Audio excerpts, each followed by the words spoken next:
Power Producers Shop Talk, where we are refining and redefining the sales game by equipping you with the tools you need to differentiate yourself in the marketplace.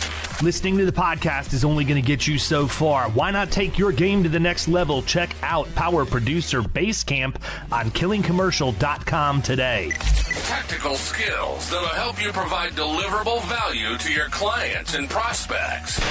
Want to have the sweet swag that we send out from the Power Producers podcast for your clients and employees? Check out policyt.com today.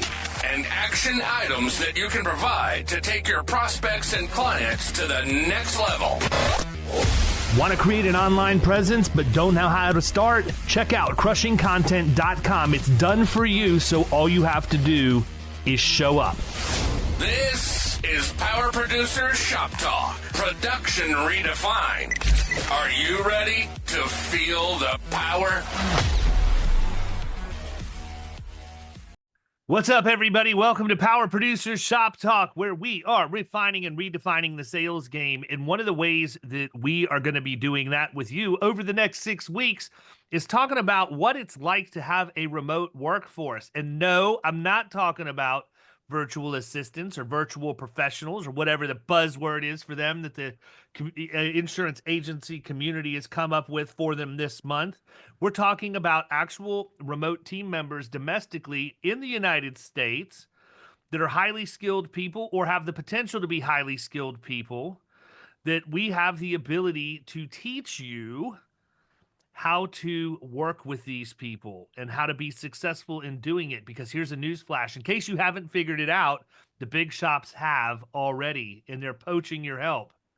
And by doing that, it's leaving a lot of the agencies in God's country in the middle of America with dwindling staffs, quite frankly, and a need to fill them. And they don't really have the same resources financially or technologically that the publicly traded national and international brokerages have. And so the people are coming in and offering them more money and better benefits and everything to get them to come in, and it leaves a void. And so I'm with the team who I'm partners with in Insurance Futures, who have already perfected this inside of their own agency, and we are rolling out some educational resources and the opportunity for you to engage with us to learn more and also help you find these people. So I've got Jeremy Huerta, Michael Overstreet, and Caleb Walker, who are all partners of Heritage, which is an insurance agency that writes in multiple states, probably all 50 at this point. You guys seem to be everywhere. And one of the things that they did when they merged their agencies together to form Heritage was they had to figure out how to get remote, but how to manage people remotely and how to keep them engaged in the culture and understand the core values and how to have job descriptions and why role play and listening to conversations are so important. And we're going to take 10 to 15 minutes a week for the next 6 weeks on Shop Talk to cover this stuff at a really high level. And here's the cool part. At the end of every episode and in the show notes, we're going to offer you the opportunity to get some freebies. So get some resources, some stuff that you can download and learn from and maybe even implement in your own agency. But before we get started, guys, welcome. Maybe I don't care which one of you takes the lead, but why don't you talk just really quickly about what brought the three of you together and why this whole remote work thing made sense for you? Because if I'm not mistaken, you were doing this even a little bit before COVID. We were, yeah. I think what brought us together, David, is number one, friendship. And through that friendship, we realized we could be better teaming up than our own individually, right? And I'll brag a little bit about these two and myself is we all knew that we didn't care who got the glory or who got what. We just wanted to win, right? So with our desire to come together and build something great, you know, a lot of people would say it's not good to have partners. It's been completely opposite for us. You know, it's great to have someone there that can support you and that complements your weaknesses with their strengths and so forth. I think a lot of people like the idea of having a partner until they True. have one, you know, depending, you know, I think that there are a lot of times that I wish that I had somebody that I was in the trenches with here, but I also know my own personality well enough to know that I don't really like to have to ask permission too much. I like to make decisions and do my thing. And if I make a mistake, I'm the only one that has to worry about course correcting and fixing it. But you guys have been pretty successful doing this. And it's not just with one partner, it's with two partners, which is an even more interesting dynamic. But, me knowing all three of you and watching how you've worked, I would say all three of you literally couldn't complement each other better. Where one of you maybe isn't as strong as the other one is, and so that makes it a much easier process. I would love to digress and spend about 10 to 15 minutes talking about what the heck happened to Duke in the NCAA tournament this past weekend, as we're talking about teamwork and partners and relying on people. But I'm saving that for my LinkedIn newsletter tomorrow morning that's coming out on April 8th. So why don't we dive in? I mean, you guys decided you were going to do this. You have to give them a little bit of an idea of a demographic of your team at this point, as far as how far spread out you are, how many people are on it, all of that, and then maybe get into our first topic, which is core values. Yeah, I don't remember exacts. Maybe it's because I'm getting closer to 50. But one reason that pushed us to go remote is when we came together, we were spread over, what is it, guys, like 5 states. So Yep. Missouri, Washington, Utah, Arizona. And as we looked at that logistically and where we wanted to go, um, it just seemed like it was very difficult to continue to have offices and people staffed there, right? I had already been basically fully remote. So I had learned from that, the good and the bad. And I think that kind of helped us when we decided, hey, if we want to expand and our goal is to find great people no matter where they are, then we need to look at doing this virtually.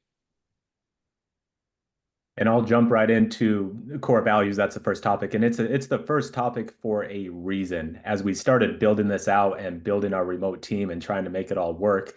And, we were three different businesses to begin with, and we had to bring us all together and coexist.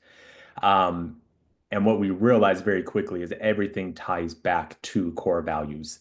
That's where every decision comes from, whether it's hiring, firing, communication, performance, difficult conversations, everything ties back to core values.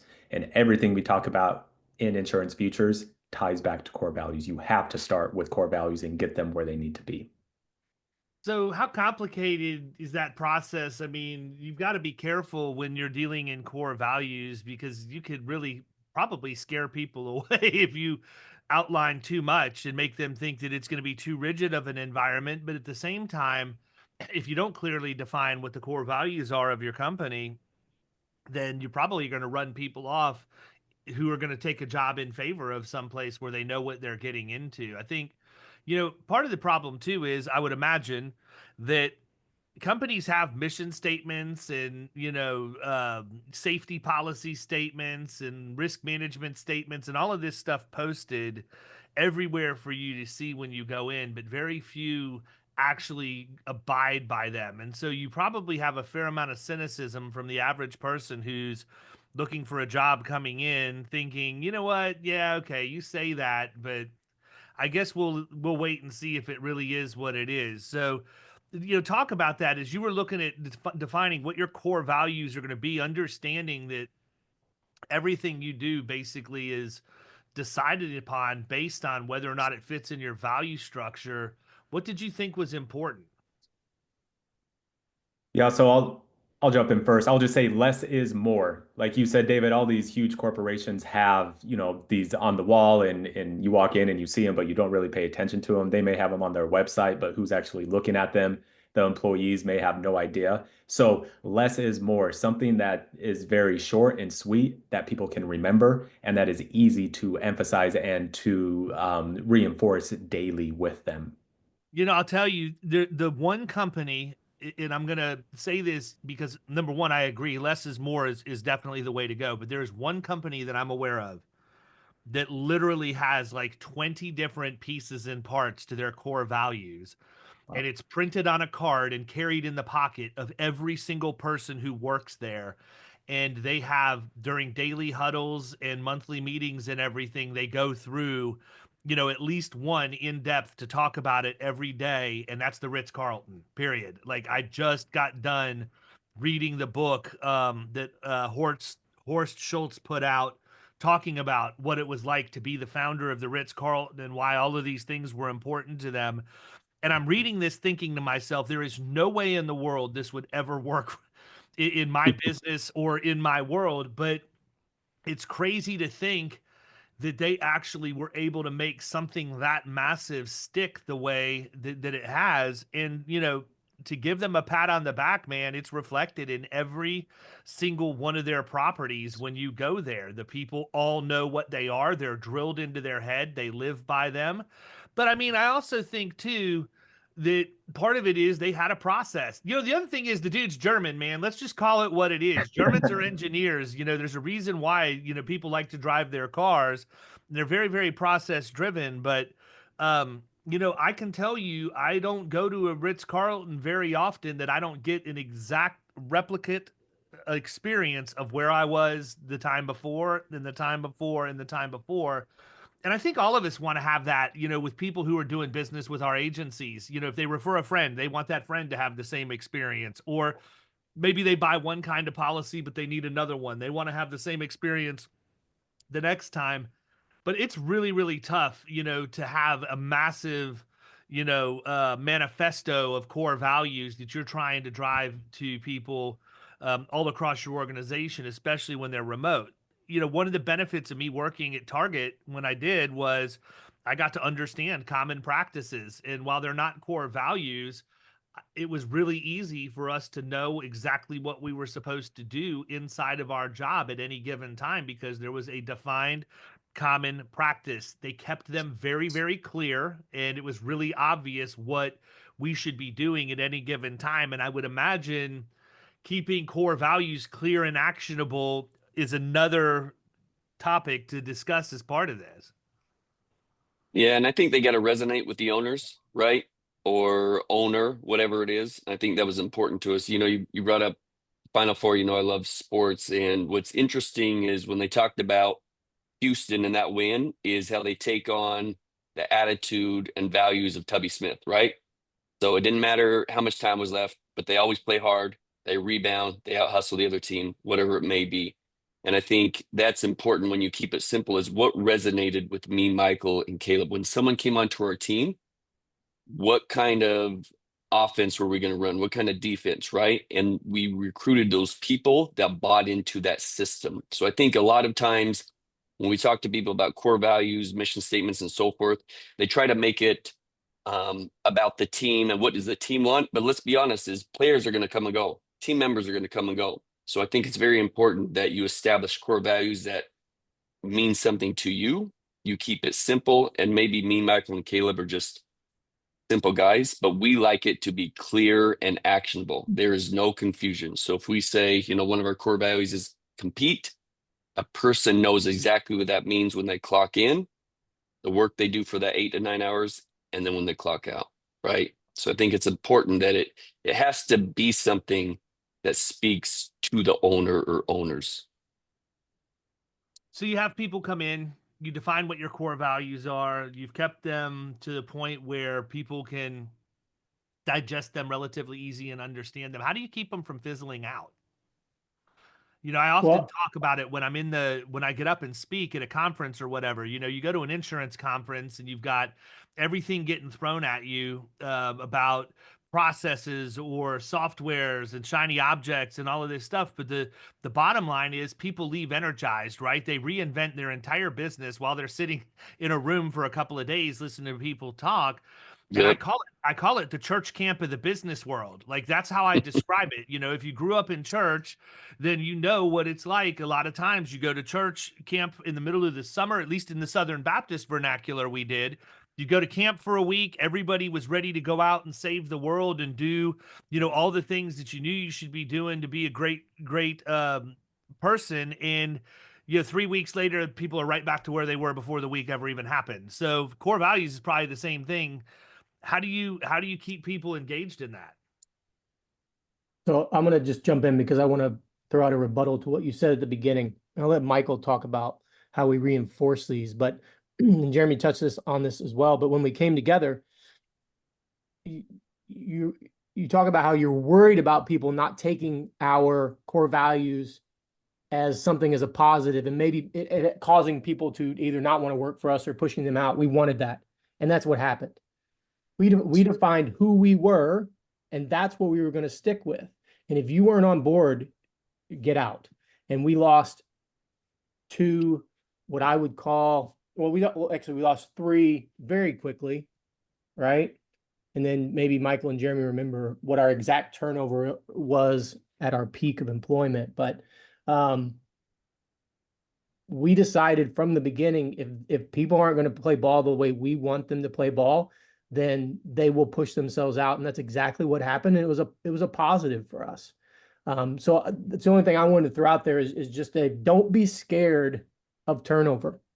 You have to have the right people in the right seats to not only live the core values that you set out, but also work remotely, right?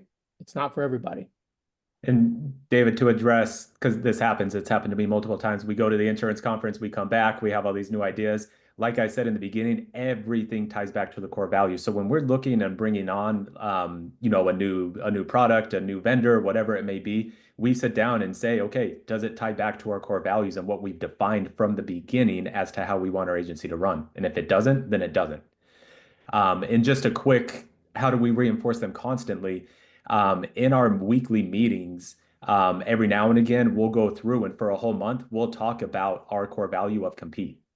And we'll give examples. I'll find TED Talks. We'll find things that help everybody understand why this is important to us and how we want them to embody that core value. Then the next month, we'll move on to the next one and then the next one. So again, it's not a set and forget. We're constantly talking about it and putting it in front of our employees. How do you reinforce it with them, though? Is it a situation where you highlight a team member who maybe has exemplified a core value and done an exceptional job somewhere, and you sort of hold them up in front of everybody else as the example? Is there any kind of, and I don't want to get too far into the weeds, but like any kind of a reward structure or things like that when you catch people doing the things you want them to be doing? Absolutely. We've done it a few different ways. One of the ways we've done it, though, is each week I reach out to a team member and say, hey, at the next meeting, I want you to find somebody that embodies this core value of compete. And then that team member comes back and they say, hey, so-and-so this week, they embodied this, and here's why. Here's why I think they deserve this. And then, like I said, it varies, but we'll throw them a $25 gift card for being highlighted. There's other times where I'll highlight them as one of the owners of the agency.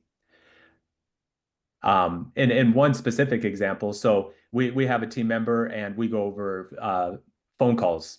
We listen to their phone calls and we coach them. We tell them where they went wrong, where they could do better. We'll talk about that in another episode in deeper detail.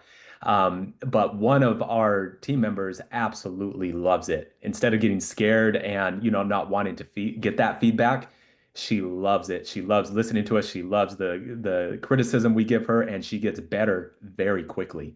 And so we've highlighted that, and we've told her, hey, we love you because this is embodying our core value of compete. And that's how we want everybody else to be. Yeah. And the thing is, man, people do like feedback. Nobody wants to go to work and not know where you stand. You don't want to go and, at least if you're going to be on my team, you don't want to go be average, right? Like if there are things you could do to get better, you want to know what those are. If you're doing things right, I'm going to make sure you're recognized for that.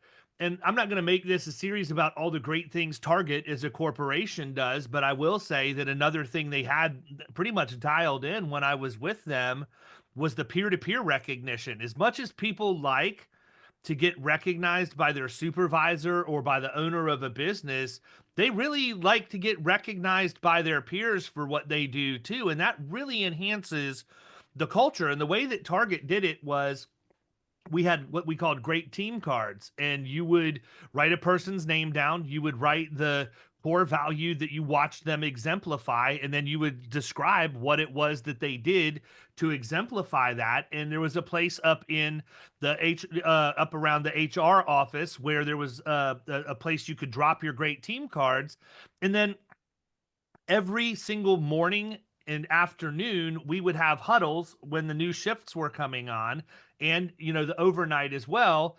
And the person on duty would come out, they would have that fishbowl with the great team cards in there, and they'd go through and pick 2 or 3 of them and randomly just read what people had done. So not only are you getting the peer-to-peer recognition, you're getting everybody involved, you're also reinforcing it, whether they realize that or not.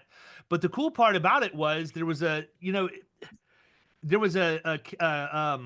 closet up in the front where you could go get, if you got a great team card, you got to go pick from the prize closet, right? It was all Target branded stuff. Everything in there was Target branded. It wasn't anything else.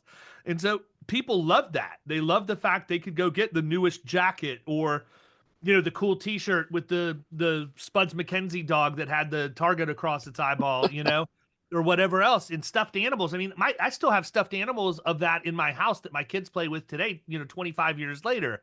But I mean, it was just really, really cool to watch how all of that unfolded. And maybe we didn't really understand at the time how much of an impact that would have.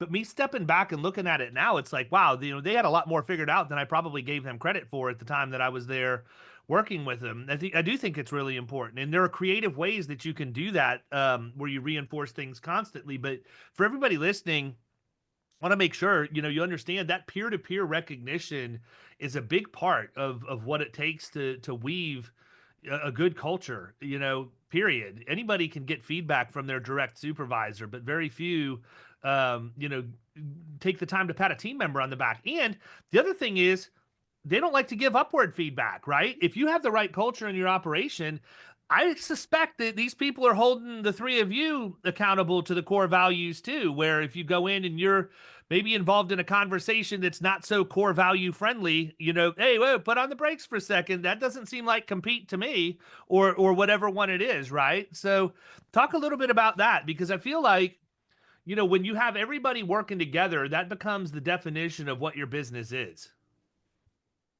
I think that's why the core values have to resonate with the owners, right? If it's something that you just threw out there and they're not real, then it's going to show in your actions that there's going to be disparity there, and people can call you out, right? So it happens a lot. Probably, I would say, within our leadership meeting, if we have our 4 core values and there's something that's not fitting into those, then there's definitely been times where our other managers have brought that up or said, hey, this doesn't seem like it's in line with what we're doing, right? And we're fine with that, because everything, like Michael said, ties back to those core values and what we're doing. So I don't know if Michael and Caleb have another example of that, but to me, that's why they have to be real. Otherwise, I can't say I'm going to go emulate this core value if it's not something I truly believe in. And I think people began to understand how much they weren't fluff when we had to maybe have disciplinary, that's probably a bad word, but like talks to like make, you guys, you need to improve or whatever. We would always go back to the core values. Or if we had to have a conversation with someone, we did a check-in and we praise them on something, we always tied it to a core value. And I think over time, what they realize and what no one gets to see is when Michael, Jeremy, and Caleb are in a call discussing an employee and how they need to improve, or how they're doing a great job, or even if it's just a strategic decision that we're going to make, a big decision for the agency, we're always talking about these core values. So it's not fluff. It's truly ingrained in who we are. And real quick on that, I think every business owner's dream is to clone themselves and replicate that, right? You hate giving up, you hate giving up things that you want to do because you do it the best, and that's why you've been able to build your business.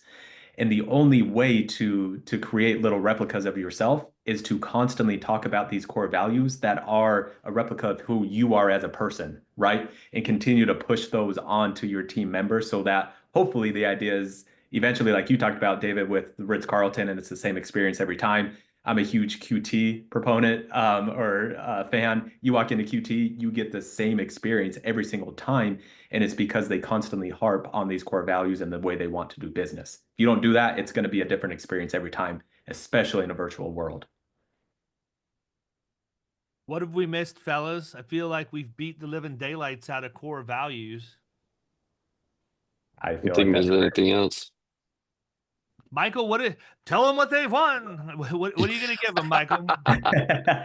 So if you go to our website, we have 2 PDFs to help you, whether you already have core values or whether you need them. One is a worksheet that helps you figure out the core values that you want to implement. And then the next worksheet is an integration plan that actually helps you implement those and do some of the things that we talked about to keep them front of mind. Good deal. And while you're there, make sure you sign up for the weekly newsletter because we are going to stay in your inbox, because who would we be if we didn't reinforce constantly what we're trying to teach you by getting you a newsletter every week? So we're going to move on. And guess what? When you tune in next week, we're going to go talk about culture and connection and specifically team building activities. So look forward to catching you guys then. We'll catch you next week. See ya.